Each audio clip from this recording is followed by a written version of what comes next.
It's time for Real Talk with Brian and Dan, the weekly talk radio show dedicated to discussing important real estate topics, plus insight into the local community.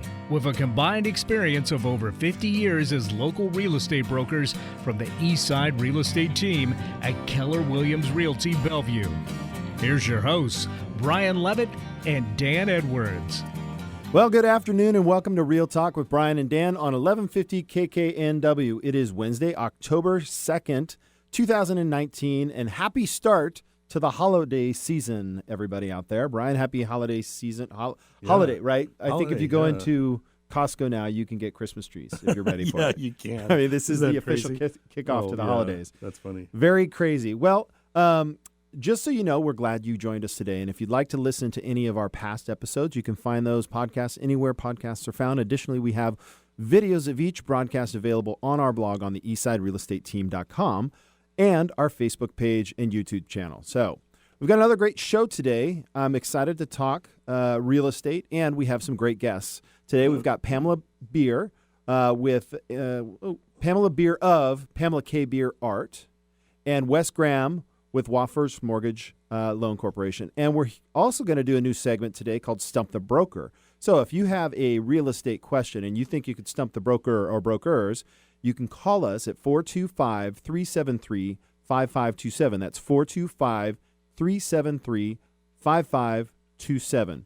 But of course, before we get to our guests, it's time for some Real Talk. Today we're going to discuss whether it's a better idea for a potential seller to fix up your house before you sell it or go straight to the market as is, allowing the buyer to do any necessary repairs or desired remodels. If you're one of the many homeowners in this camp, here are a few tips to help you decide which way to go. Yeah, so the first step is to determine the right decision based on the current market. And of course, a real estate professional can help you understand what the current market in your location is doing. If you're in a seller's market, it maybe not have to do as much. If you're in a buyer's market, you're probably going to want to do as much as you can. And it can really change based on the price of the home, the value of the home, and the things that need to be done to the home. So, Brian, where do you stand on this? My stand is pretty much it's an exception to the rule to not do the fix-up, and it's really an economic decision. You make more money, right? And you sell faster. And so one of the questions... So you're saying the exception to the rule is to not fix it up for sale? Right. Okay. I always ask my sellers, do you want more money? And what do you think they say? They say yes. Oh, yeah. Right. And then I walk them through the steps to make that happen. The objective I have is to get, the best price we can in a reasonable period of time with no entanglements. So top dollar, reasonable time, no entanglements. So where do you start on that? Next step is we have a whole house inspection. Right now, the average length of time a family stays in a home is between 9 and 10 years. It's a little longer than the historical average. So if you've been living in the home for a while, it might be time to make some significant improvements. Think electrical system, HVAC, which is heating, air conditioning, roofs, siding, crawl space. The three things that people ignore are roofs, heating, and crawl space. And attics. That's roof, right? Yeah. When was the last time you went in your crawl spape, Brian? About 3 weeks ago. You did? Yeah. Okay. I know how this works. The rodents were here before we were. Yeah. And so it's my house, dudes, not yours and not yours. No, I'll tell you, I'll be honest. I've been in my crawl space 2 times. I've lived in my house 19 years. Yeah. Not interested in going in there. Don't want to know what's in there. Want to make sure that it's safe. And most recently, we just had it all insulated, done, cleaned. But you can imagine if you're going to buy your home for your first time and you're buying a home that's worth $700,000-$800,000, that you may want to make sure that that's cleaned out. Right. And see, here's part of it in terms of putting a home on the market. Any repairs, that's not improvements. We're talking about bringing the home to standard versus below standard. It's like trying to sell a car with bald tires. So, I always have the crawl space inspected for sure to look for rodents and water. And if either one are there, we get them eliminated and get it cleaned out. So is every home that has water in the crawl space, is that a bad thing for every home? Well, it leads to what's called a conducive condition. It'll make it easier for things like dry rot, wood-destroying organisms. So you want it out of there. Mold. Mold. That's a scary word these days. Yeah. So one of the things that I know from experience too is I might know that I can have a whole crawl space renovated for $2,500. If you leave it to the buyer, they're going to ask for a $10,000 credit. because it's their job to be paranoid.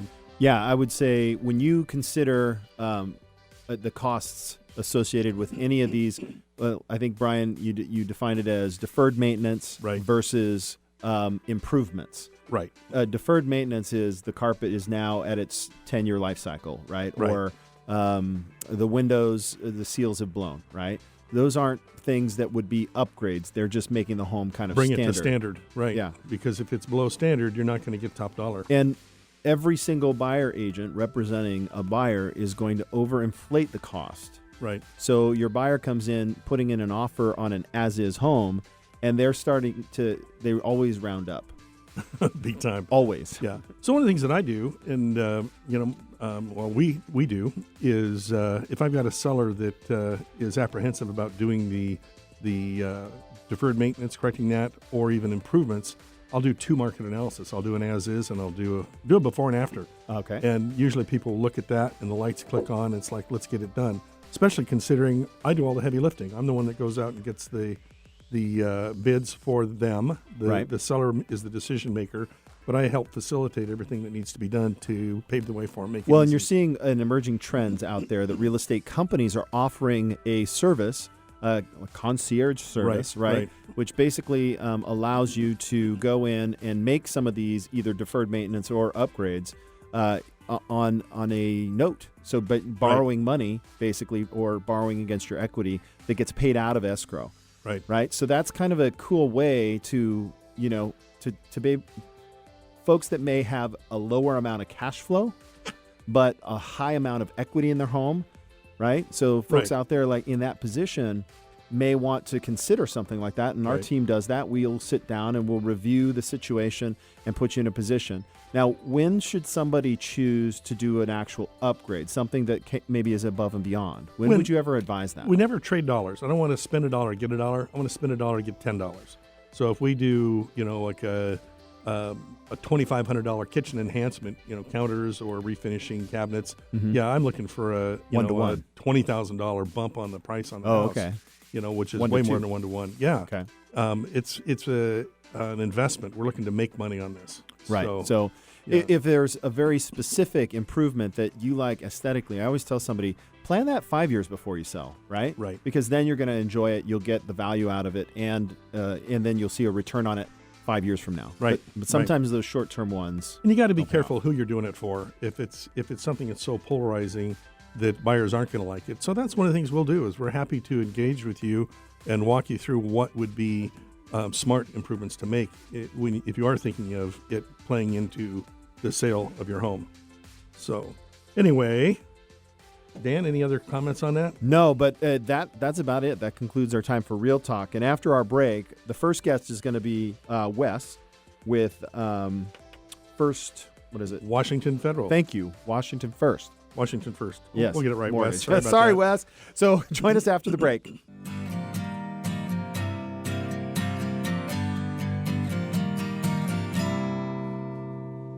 Did you know when you pay rent, you're actually paying someone else's mortgage? Are you tired of missing out on owning your own home? Fact: homeowners on average have 40 times the financial net worth of renters. The Eastside Real Estate Team has been helping many first-time home buyers find and buy their first home. They specialize in customer service and put you first. They listen first to what you're looking for, and then they take the time to make sure their clients understand every aspect of the home buying process. If owning a home has been your dream, the Eastside Real Estate Team can help you. For a free, no-hassle consultation, call 425-200-4093 or find them online at the eastsiderealestateteam.com, a subsidiary of Keller Williams Realty in Bellevue.